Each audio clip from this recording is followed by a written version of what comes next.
Dans cette vidéo de TP, je vais montrer les fonctions de base que peut faire un multimètre. Ici j'utilise un multimètre de table. Bon visionnage.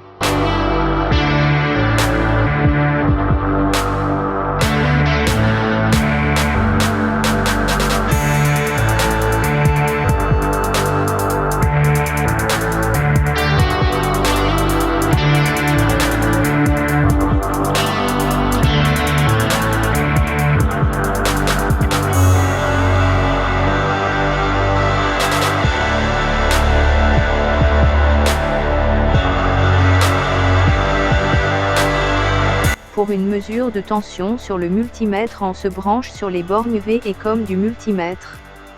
Et on choisit le voltmètre mesure de tension continue dans mon cas. Ensuite le calibre le plus adapté dans mon cas 20 volts.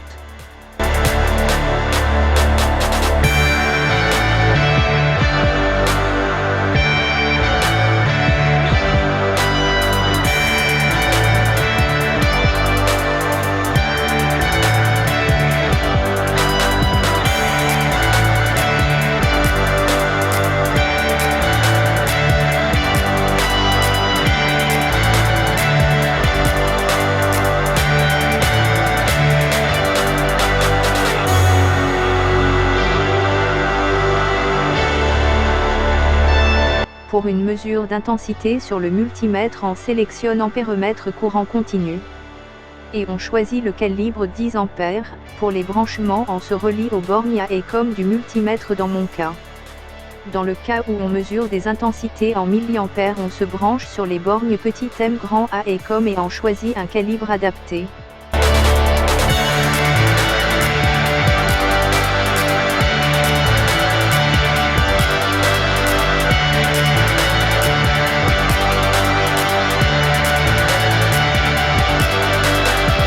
Pour une mesure de résistance, on utilise la fonction ohmmètre du multimètre.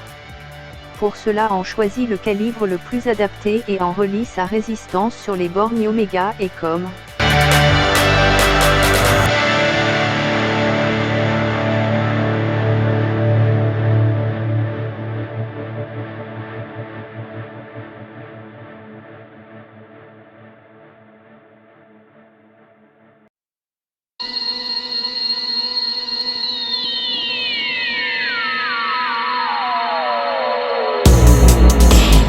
Pour une mesure de capacité. Tout d'abord, il est important de décharger le condensateur. Dans la vidéo, cela a été fait juste avant. Il suffit de court-circuiter les bornes du condensateur, soit avec une résistance de décharge ou un tournevis. Ensuite, sélectionnez le bon calibre dans la partie capacimètre du multimètre. Ensuite, reliez le condensateur aux bornes indiquant le symbole du condensateur. Le multimètre est un appareil très utilisé pour le dépannage. Cet outil est indispensable pour trouver les pannes dans les appareils électriques ou dans les installations électriques. Cet outil est utilisé aussi dans les laboratoires de physique-chimie pour faire des expérimentations. Cet appareil est donc indispensable. On trouve beaucoup de modèles différents avec beaucoup de fonctions de mesure et de test. Merci de votre attention.